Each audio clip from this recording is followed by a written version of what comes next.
नमस्कार, welcome to exam सार।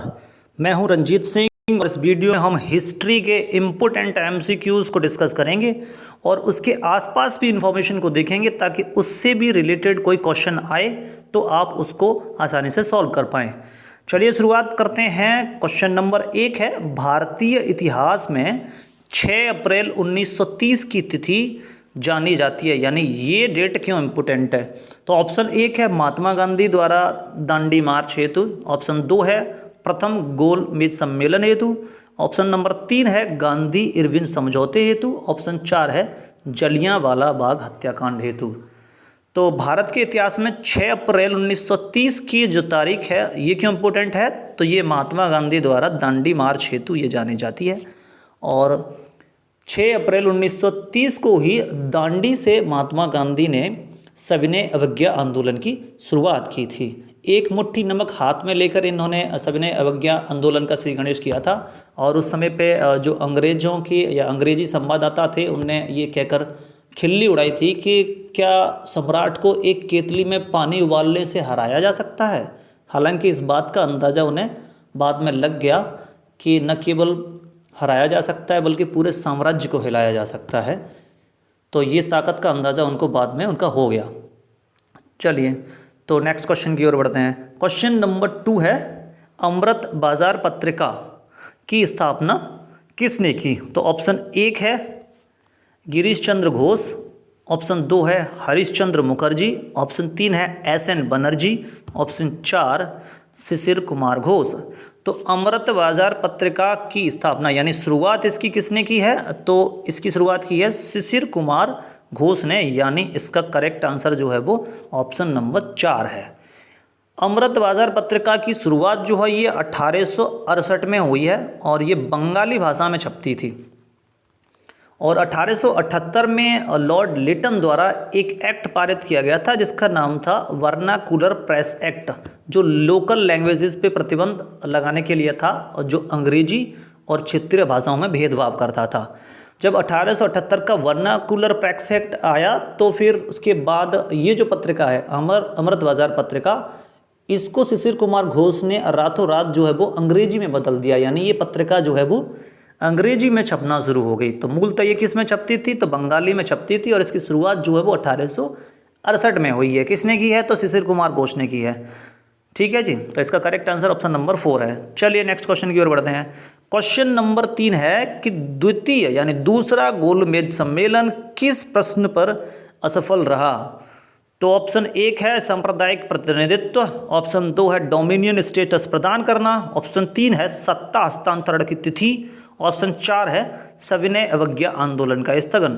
तो दूसरा गोलमेज सम्मेलन जो है वो किस प्रश्न पे असफल रहा, तो इसका कारण जो है वो था सांप्रदायिक प्रतिनिधित्व। तो 7 सितंबर 1931 को ये द्वितीय गोलमेज सम्मेलन हुआ था, राउंड टेबल कॉन्फ्रेंस, और इसमें INC इंडियन नेशनल कांग्रेस की ओर से गांधी जी शामिल हुए थे जो उनके एकमात्र प्रतिनिधि थे, और दलितों का हित रखने के लिए डॉक्टर BR अम्बेडकर पहुंचे थे। तो यहाँ पे डॉक्टर BR अम्बेडकर ने दलितों के लिए पृथक निर्वाचक मंडल यानी कि सेपरेट इलेक्टोरेट की बात की थी, और उसके बाद इसका विरोध जो है वो गांधी जी ने किया और इसी मामले पे यहाँ पर डेडलॉक हो गया और द्वितीय गोलमेज सम्मेलन जो है वो असफल रहा। तो क्या कारण था दूसरे गोलमेज सम्मेलन फेल होने का, तो वो था सांप्रदायिक प्रतिनिधित्व यानी कम्युनल रिप्रेजेंटेशन, यानी कम्युनिटी के आधार पर रिप्रेजेंटेशन देना। ठीक है जी, तो ऑप्शन नंबर 1 इसका सही है। चलिए नेक्स्ट क्वेश्चन की ओर बढ़ते हैं। Question number 4, Asiatic Society of Bengal के संस्थापक कौन थे। तो ऑप्शन 1 है सर विलियम जॉन्स, ऑप्शन 2 है बिल्किंस, ऑप्शन 3 है मैक्स मूलर, ऑप्शन 4 है जेम्स प्रिंसेप। तो एशियाटिक सोसाइटी ऑफ बंगाल के संस्थापक कौन थे, तो ये थे सर विलियम जॉन्स, यानी ऑप्शन नंबर 1 इसका सही है। तो 1784 में विलियम जॉन्स ने एशियाटिक सोसाइटी ऑफ बंगाल की स्थापना की थी 1784 में, और ये जो हैं वो वॉरेन हेस्टिंग्स के सहयोगी माने जाते थे।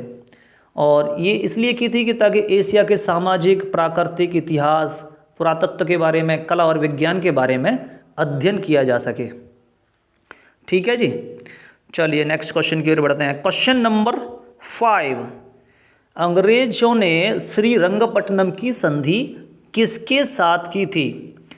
तो ऑप्शन नंबर 1 है हैदर अली, ऑप्शन 2 है डुप्ले, ऑप्शन 3 है टीपू सुल्तान, ऑप्शन 4 है नंदराज। तो अंग्रेजों ने श्रीरंगपट्टनम की संधि किसके साथ की थी? तो ये की थी टीपू सुल्तान के साथ, यानी विकल्प 3 जो है वो इसका सही है। तो 1790 से लेके और 92 के बीच में तृतीय मैसूर युद्ध हुआ था और इसमें टीपू सुल्तान और कॉर्नवालिस के बीच में, यानी इस युद्ध के अवसान के बाद एक संधि हुई थी जिसे श्रीरंगपट्टनम की संधि के नाम से जाना जाता है। इसमें टीपू को बहुत अपमान झेलना पड़ा और अपने साम्राज्य का लगभग आधा भाग जो है वो अंग्रेज़ों को देना पड़ा और 3 करोड़ रुपए का मुआवजा भी टीपू सुल्तान को देना था। और जब तक ये 3 करोड़ का मुआवजा जो है वो अंग्रेजी सरकार को या शासन को नहीं दे देते हैं, जब तक इनके पुत्र को जो है वो कैद में रखा गया था। चलिए नेक्स्ट क्वेश्चन की ओर बढ़ते हैं। तो क्वेश्चन नंबर 6, कुंवर सिंह 1857 के विद्रोह के एक प्रमुख नायक थे और वे निम्नलिखित में से किससे संबंधित थे? यानी आपको राज्य बताना है कि किस राज्य से इनका संबंध था। तो ऑप्शन 1 है बिहार, ऑप्शन 2 है मध्य प्रदेश, ऑप्शन 3 है राजस्थान, ऑप्शन 4 है उत्तर प्रदेश। तो कुंवर सिंह 1857 के विद्रोह में कहाँ से नेतृत्व कर रहे थे? तो ये नेतृत्व कर रहे थे बिहार के जगदीशपुर से, यानी ऑप्शन नंबर 1 इसका करेक्ट है। तो 1857 में बिहार के जगदीशपुर से जो 1857 का विद्रोह चल रहा था उसकी अगुवाई कुंवर सिंह ने की थी और इनकी उम्र जो है वो 80 वर्ष थी और 80 वर्ष में इनके अंदर शौर्य या वीरता की कोई कमी नहीं थी और इनके अदम्य शौर्य और वीरता के कारण ही इन्हें बिहार का सिंह यानी शेर के नाम से भी जाना जाता है। तो कुंवर सिंह का संबंध कहाँ से है? तो इनका बिहार से है और ये जगदीशपुर में 1857 का जो विद्रोह था वहाँ से नेतृत्व कर रहे थे। ठीक है जी। चलिए नेक्स्ट क्वेश्चन की ओर बढ़ते हैं। तो क्वेश्चन नंबर 7, आनंद मठ उपन्यास की कथा वस्तु यानी इसमें क्या लिखा है पर आधारित है? तो ऑप्शन 1 चुआर विद्रोह पर है, ऑप्शन 2 सन्यासी विद्रोह पर है, ऑप्शन 3 पालीगढ़ विद्रोह पर है, ऑप्शन 4 है तालुकदार विद्रोह पर है। तो आनंद मठ उपन्यास की कथावस्तु जो है वो काय पे संबंधित है? तो ये संबंधित है सन्यासी विद्रोह पे। ऑप्शन नंबर 2 इसका करेक्ट है।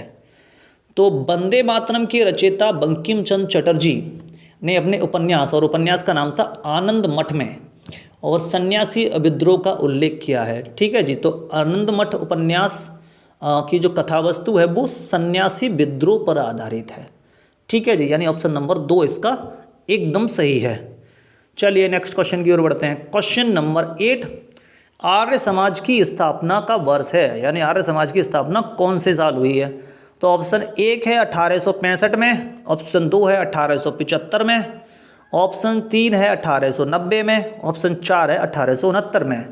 तो आर्य समाज की स्थापना कौन से वर्ष में हुई है? तो इसकी स्थापना हुई है 1875 में। विकल्प 2 इसका एकदम सही है। तो 1875 में 7 अप्रैल 1875 में बम्बई में इसकी स्थापना की गई थी आर्य समाज की। और किसने की थी? तो दयानंद सरस्वती ने की थी। और दयानंद सरस्वती को मूल शंकर के नाम से भी जाना जाता है। तो कई बार पूछ लिया जाता है कि मूल शंकर किसका उपनाम है? तो ये दयानंद सरस्वती का उपनाम है। और इसका उद्देश्य क्या था आर्य समाज का? तो प्राचीन वैदिक धर्म की जो शुद्ध रूप से पुनः स्थापना करना चाहते थे ये, तो इसका ये उद्देश्य था। इसीलिए दयानंद सरस्वती ने एक नारा दिया था, वेदों की ओर लौटो, यानी कि जिस तरीके से वेदों में शुद्ध रूप से समाज की व्यवस्था थी उसको फिर से वापस लाना है। और क्योंकि समय के साथ कर्मकांडों ने और उसकी जो इंटरप्रिटेशन है वेदों की अलग अलग तरीके से की जाने लगी थी, इसीलिए इन्होंने कहा था कि वेदों की ओर लौटो। तो आर्य समाज की स्थापना कौन से वर्ष में हुई है? तो 1875 में हुई है और ये दयानंद सरस्वती ने की थी। ठीक है जी, इनको मूल शंकर के नाम से भी जाना जाता है। चलिए नेक्स्ट क्वेश्चन की ओर बढ़ते हैं। क्वेश्चन नंबर 9, किसने कहा कि यदि भगवान अस्पृश्यता यानी छुआछूत को सहन करते हैं तो मैं भगवान को नहीं मानूंगा? तो ऑप्शन 1 है डॉक्टर BR अम्बेडकर ने, ऑप्शन 2 बाल गंगाधर तिलक ने, ऑप्शन 3 लाला लाजपत राय ने, ऑप्शन 4 है महात्मा गांधी ने। तो ये किसने कहा था कि यदि भगवान अस्पृश्यता को सहन करते हैं तो मैं भगवान को नहीं मानूंगा? तो ये बात कही थी बाल गंगाधर तिलक ने, यानी ऑप्शन नंबर 2 इसका एकदम सही है। तो यदि भगवान अस्पृश्यता को मानते हैं तो फिर मैं भगवान को नहीं मानूंगा, क्योंकि भगवान इतने क्रूर कैसे हो सकते हैं जो अस्पृश्यता को माने। ठीक है जी, चलिए नेक्स्ट क्वेश्चन की ओर बढ़ते हैं। क्वेश्चन नंबर 10, कौन भारतीय क्रांति की माँ कहलाती हैं? तो ऑप्शन 1 है एनी बेसेंट, ऑप्शन 2 है सरोजनी नायडू, ऑप्शन 3 है रमाबाई, ऑप्शन 4 है भिकाजी रुस्तम कामा। तो भारतीय क्रांति की माँ किसे कहा जाता है? तो ऑप्शन नंबर 4 जो है भिकाजी रुस्तम कामा को भारतीय क्रांति की जो है माँ कहा जाता है। ठीक है, और तो भिकाजी रुस्तम कामा जो है वो राष्ट्रवाद की समर्थक थी और उन्होंने यूरोप और अमेरिका से क्रांति का संचालन किया था।